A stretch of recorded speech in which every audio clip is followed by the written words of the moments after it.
Hello and welcome to the MRO show presented by Chadwell Supply. I'm your host, Adam Porter. Chadwell Supply is 100% dedicated to the multifamily industry. Your order is on our truck delivered the next day. Learn more at chadwellsupply.com. Today on the MRO show, I'm excited to be joined by Strategic Partnership Manager Jessica Tierney. Jess, how are you doing today? I am fantastic. Well, it's great to have you. I'm looking forward. I know we've had the opportunity in the past to talk a little bit about your background and your experience, particularly when it comes to handling renovations as a property manager. So for folks who are listening, how long have you been involved in the multifamily industry? I am now in my 18th year, but I've been in property management for 15 years prior to coming to Chadwell Supply. Started as a leasing consultant, went into sales management, all the way upwards to a property manager and a regional property manager towards my end. So thinking back about all your years in property management, how many community update projects do you think you were in charge of or involved with? About 30. And I bet they all went spectacularly well, didn't they? Absolutely not. Not so much? No. Tell me a little bit more about that. Well, every time that you buy a portfolio, you don't really know what you're getting into until you start busting open walls. I think the biggest thing that I dealt with, especially in the 70s properties, was we had plumbing problems every which way you could imagine. Florida, with how they built a lot of these 70s properties, are concrete, so everything is cast iron piping, and you just don't know what you're getting into until you start installation. We were installing for washers and dryers, and unfortunately we discovered that every oak tree on the property was actually up against the building. So all of the tree roots impacted all the first floor cast iron piping, and we were having flooding every time that we would try to do a full plumbing stack from, first floor to third floor, because the first floor had tree roots that had busted open the cast iron piping. So we actually had to bust open the slab on the first floors, almost in every single floor plan, and replace 20 to 30 feet of that cast iron piping. And then we had to actually get an arborist to have them be able to specify why we needed to remove the tree since it's a protected tree. And that was a whole other permitting nightmare. But that was probably one of the worst scenarios I've been in doing the renovation side. So having to cut up slabs, mainline piping issues, tree work, getting permits from arborists, I'm sure all of that was in your initial budget too. Not at all. Not at all. So we actually had to repurpose parts of our budget for like upgrades that weren't like a make or break. It was just more of like a nice to have to be more appealing to the markets that were surrounding. But ultimately, making sure the plumbing was installed to code was imperative for the project. We couldn't just skip over that or band-aid it. There was no way around that. And for example, like this project was in St. Petersburg. They are very, very big about the tree situation, and code enforcement out there was all around every apartment community regularly, making sure that we were in compliance. But yeah, it was probably the most time-consuming project that I had to do, because we had to go back through the budgets. We had to go back through and outline all of the new ways to kind of onboard each floor plan, each building, the phases we had to do it, the resident interaction had to change as well, because we obviously had people living in some of these units. So in order for us to prepare to go into the next set of units, knowing that the first floor was going to be impacted, we had to schedule with the resident to go in there and pre-do the plumbing. So then that way, once that stack released for renovation, it was already in process. So we didn't slow down all of our requirements per our banking loans. What are some other opportunities you had to kind of take a step back and do a little more change in your planning going into the next project? So when we went into our other project in Largo, obviously every setup is a little bit different based on how the stacks all run. This was a 2-story property versus a 3-story property. So we had them come out and inspect every first floor unit for every floor plan in every building so we could identify issues. And we ended up finding 16 slab leaks in that project versus the 498 that we found in the end in the St. Petersburg project. So a huge difference from a little bit of preparation and pre-planning. Mm-hmm. Yep. So what are some other lessons that you've kind of maybe learned from experience, and you open up a situation, it doesn't go so well, and you come back and say, this is a good opportunity to pick up some new procedures going forward? I think the biggest thing for me was that not every floor plan's the same. We found in certain buildings, because the floor plan makeups were slightly different. So in our St. Petersburg property, we actually had one floor plan that was a 3-bedroom that was only in certain buildings. Studios were only in certain buildings. And with those makeups, the 2-bedroom and 1-bathroom floor plans were not all identical throughout those buildings based on the fact that there was different floor plans in them. Didn't know that.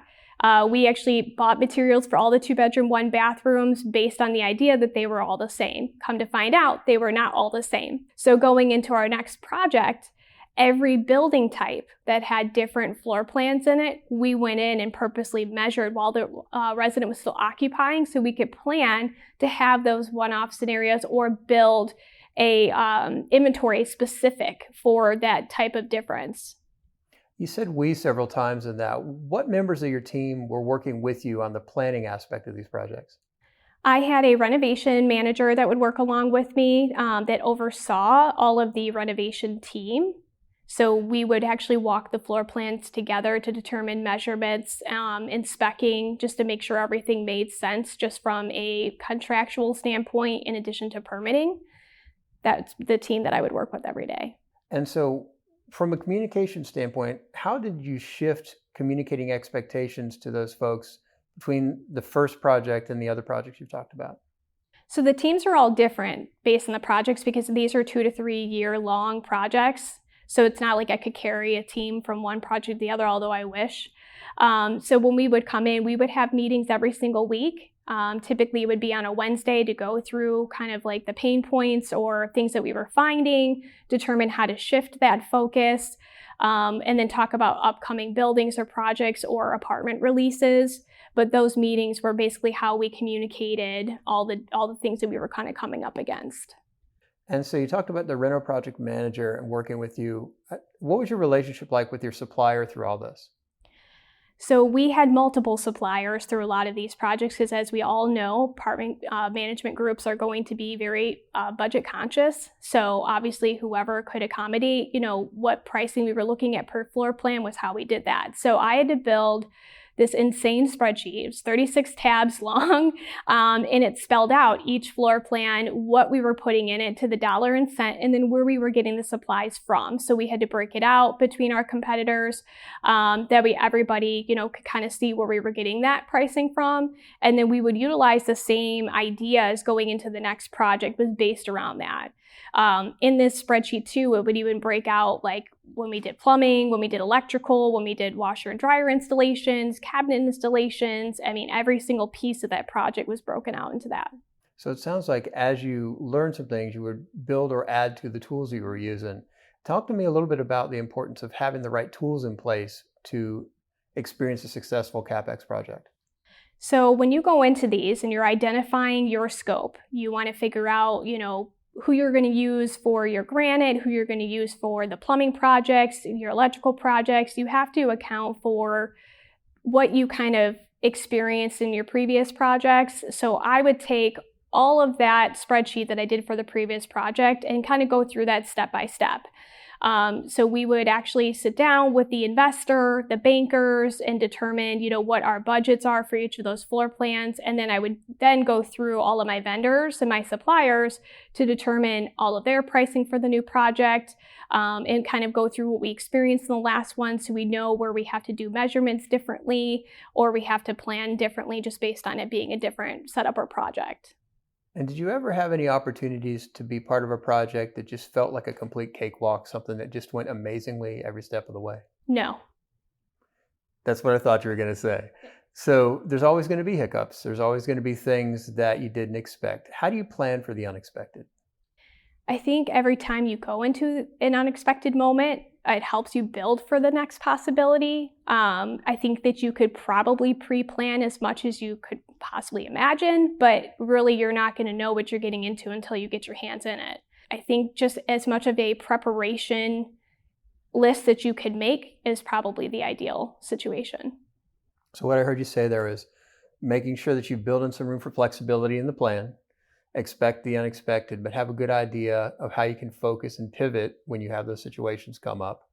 understanding your environment and the kinds of things you may run into, whether you talk about here in Florida, mold and mildew, moisture, obviously the heat and the humidity are going to cause problems. But if you're in another environment, understanding what the environmental factors are going to be, and then having a team you can trust who's going to pivot with you, is going to give you, I would think, honest assessments for what things are going to cost, and time frames are probably hugely important as well. Yep, pretty much, because every emergency I ever came into, I knew who to call right away. So building your relationships around those emergencies is super imperative. So talking a little bit about that, building around emergencies and building relationships up, what are some other things that a property manager can do? Maybe they're looking at their first renovation project coming up and they're not sure how it's going to go. What are some things that they can do or some things they need to be thinking about so that they can have as successful a campaign as possible? For me, I went and actually shopped our competitors that did renovations. So I would actually go to the surrounding apartment communities that were in renovation to kind of see what they were offering, and kind of also just talk through with the leasing consultants or the property manager on, how it was going and if they were hitting targets as if I was a prospect. They didn't know who I was. Then where I could get an honest answer, talking to their residents was another piece of it to understand like what they were experiencing while living around the renovation projects. And then watching their evolution of their online experience. So seeing what people were reporting, their reviews, looking at picture changes from start to finish. That was kind of like my starting point when I was a property manager before I even went into being a regional and overseeing all the renovations, because that helped me at least mentally prepare for what I might experience once we started those projects. You talked about project points. What are some specific areas within a project plan that property managers should be thinking about as they're going forward? Maybe some metrics to measure with. Basically, the longest down days is going to be the biggest metric, because for an investor or a banker, how long it takes you to renovate each apartment from the time that it goes into renovation to the time that someone moves in is how they go through the money piece of it. So if you go 90 days within renovation, you've already lost. So we would typically try to get the apartments turned and leased within 45 to 60 days at the most to make sure that we were getting ROI very quickly, and then obviously that we were not having more down days, which would impact our budgets in the long run. Let's come back and talk a little bit now about competition. Obviously, if you're doing a CapEx project, you want to come out on the other side in a better market position, better able to compete with all the other properties that are out there. What are some ways to make that happen, to actually realize that goal? From a competition standpoint, what the biggest thing that I learned is that a lot of them don't actually have experience in renovation, and they try to also not get permitted. So they're doing a lot of work unpermitted to try to, turn apartments and make more money, but they are actually not planning appropriately. We were actually very good about building relationships with our city ordinances to ensure that we were following everything the right way, which allowed us to expedite when it came time to permit to allow the certificate of occupancy to go through. So we were just better in general at building those relationships to expedite the projects. Additionally, too, we didn't cut corners. We were cost effective, but we weren't doing them in a way that would impact a resident a couple years down the road or have to retouch up down a couple years down the road. How do you go about building relationships with your local zoning folks or with the local contractors? Research, and then of course going down to speak to the individuals. When I came into the Pinellas market, I didn't know any of them. So it was very important for me to go down, get to know who each zone was responsible for and each person that I had to talk to based around the projects that I needed to do, so that when it was time to get to those areas, I could pick their brain on the best way to approach that would allow me to be ahead of schedule versus having to wait around their schedule. I was given the nickname Detroit at one of my properties because they all knew that that's where I was from, because I was very direct, very to the point on what we needed to accomplish, and I didn't allow anything to slow us down. So when we were going through even the gentrification projects of all of these properties when we took over, we were very quick to work with the city on how to do that and repurpose everybody. As a property manager, how did you communicate with the maintenance crews And also with your outside vendors coming in to do some of the work, the contractors coming in, what was your process like? So every week we would go through what was called our availability. So it would be who was on notice, and then of course what was already vacant. So we had two different make-ready boards. We had one that was renovation specific, and then we had one that was just everyday turn specific. That way the maintenance supervisor was aware of what was in renovation versus what his team was responsible for. In our weekly renovation meetings, we would go over the unit types that were in renovation, where the materials were coming in and being held at for that project, and which teams were in which apartments during that time. That way he was 100% aware of what was going on around the property at all times. And then for the 60-day notice period, which I would give most of the residents we were going to do a renovation on their apartment, I give them a 120-day notice if possible. That way, if they were a great resident, we had time to repurpose them in the community, or of course, if they were not going to continue with the property, that way they'd had time to look. So everybody in the renovation teams knew what was coming up as well, which allowed us to plan and forecast for proper materials as well, because we gave enough notice period based around those floor plans. So we knew how many 1-bedrooms were going to be during this time frame, how many 2-bedrooms, etc. So none of the working teams are working in a bubble. They all know, they may not be on that project, but they know what's going on. Yes, because at the end of the day, the maintenance supervisor is still 100% responsible for making sure that the residents are safe, that all of the contractors are safe, and then of course the property manager is responsible for all of that. So making sure that communication was very clear and everybody knew the schedules was like going to be the most important thing, especially from a liability standpoint.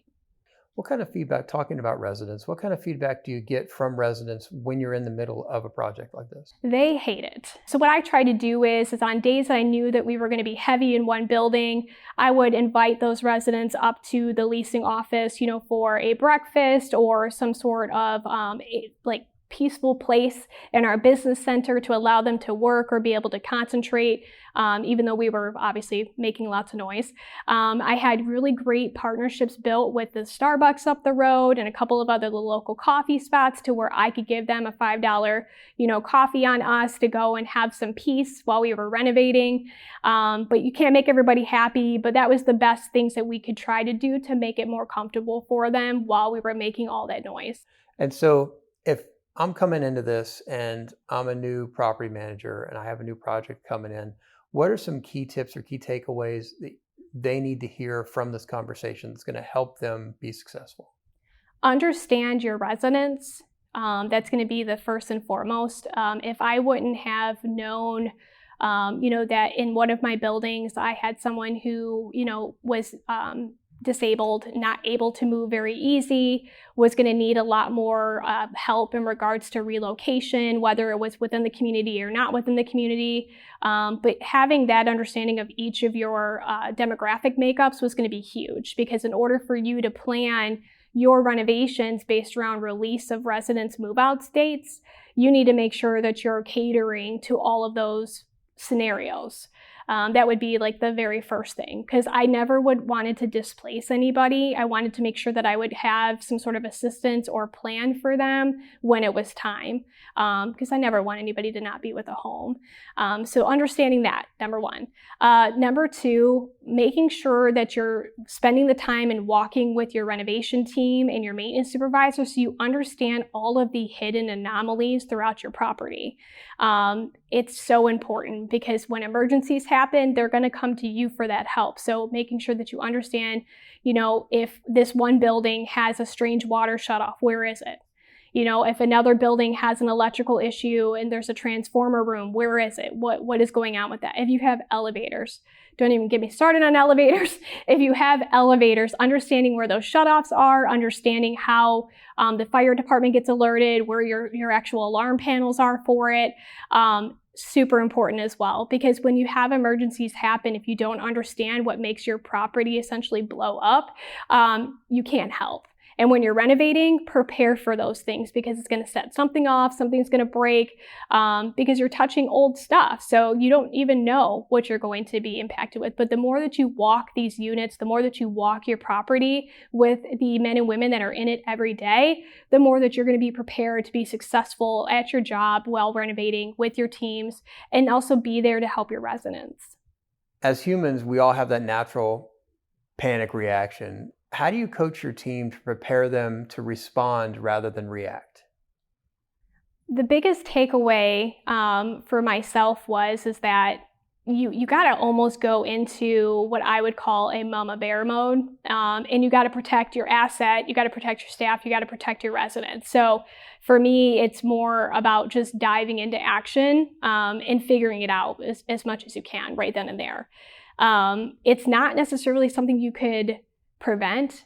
But your reaction is going to be based around your knowledge and what you understand and how you can do it. So that's why I say, like, walking the properties and understanding what could possibly happen and what would be important to protect is going to allow you to be able to think more in that moment versus it being a reaction or a meltdown. It's going to be more of like you're going to get up there and take care of what needs to be taken care of in that moment. You also talked about who's responsible for what and kind of who shoulders the burden of protecting the residents and protecting the property. And you talked about the property manager. What kind of questions should the maintenance supervisor be asking heading into a capital X project? I think the biggest thing that they're going to probably have to get into is going to be the overall scope of the project from the beginning. So if we're going to be going into a floor plan and gutting it down from the beginning, what are we touching? What parts of electrical, what parts of plumbing? That way they have an understanding of the larger scale items that we're going to be doing. Timelines are going to be another part of that because they need to understand from start to finish what that's going to look like for them to make sure that the units are ready for move-in. Who's going to be on the project, understanding who does what for that project, so that way they know who to go to if something's wrong or something breaks, especially after a move-in. Understanding which city officials will be on the property and what steps need to be taken for safety to make sure that we don't get fined. And then, of course, just when meetings are going to happen, because they should be part of every single meeting that we have because of the possibilities that could happen. So as we're kind of closing out here, you've given us a lot of tremendous things to think about. I wanted to ask about timelines as you brought them up. What kind of stopgaps or protection points should you have in place to make sure that you don't exceed that timeline that you planned at the beginning of the project?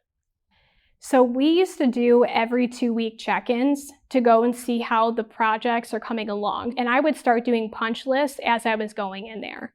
Because it was very easy to identify where something was not going to look great or didn't look that it was put together in the right way in order for us to have prevention and to kind of expedite as we go into the next steps. So we would typically start these projects with the removal of all the sheetrock. So you would be going through and obviously doing all new drywall in some of these scenarios. Then we would honestly fall in with like cabinetry. And then there would be obviously the painting after the texturing of the walls, and then the flooring would go in. So in all of these steps, you can kind of see where we're going to have structural problems or damage issues or where we may not be 100% lined up. So walking the units as much as possible is going to be totally a safeguard for you because you can kind of catch things before they happen. But I did so many punch lists even towards the end. It would drive my renovation team crazy. But it also made the units feel very new to these residents as they were walking in, so where we would once again beat our competitors. So I think that that's going to be your safeguard, is just walk the property. Walk it again, walk it again, walk it again. You need to be in the know. And if you're not, then you're not doing a great job. When you're talking about multiple different punch lists, did you have a different focus with each punch list? Now, every floor plan is going to be different, and some of them were more upgraded than others. So there's different high dollar items that are going to be a little more scrutinized than, some of the small potatoes, if you will. But most of the time, the walks are pretty much the same because we didn't really differ from what the standard was. We just had different floor plans with different features because obviously you're going to spend more money with different floor plans, but everything was pretty much the same for the basics. You want to make sure that you don't have paint all over your new floor, and your cabinets need to open up and not fall, the front falling off, or they're secured to the wall. There is just things that, you're going to learn as you go. But as for having a standardized checklist, just like you would if you're doing a make ready, you have a standardized make ready checklist you do the same thing for renovation. You have your standard, and then each floor plan has a little bit of anomalies that you need to also think about when you're walking those. Thanks. Last question for you. What are some of the details that you would notice that you would look for that really sets a unit apart after a refresh? In our 3-bedroom floor plans, where we built the washer and dryer, it made the hallway feel 10 times bigger because it used to be just like a little accordion closet, nothing special, but because we had built it out, it made the hallway feel bigger. So it's funny how like you can do small little touches to make it seem like it's a brand new apartment to you without even doing as much as we did. The little things really can make a huge difference. Yes. Jessica, thank you so much for your time. Really appreciated our conversation. You've given us a lot to think about. Awesome. Thank you. Thanks again, Jess. And thank you for listening to this episode of the MRO Show presented by Chadwell Supply. For even more practical tips and expert advice about renovations, check out chadwellsupply.com/renovations. And you can find more episodes of the MRO Show at chadwellsupply.com/podcast.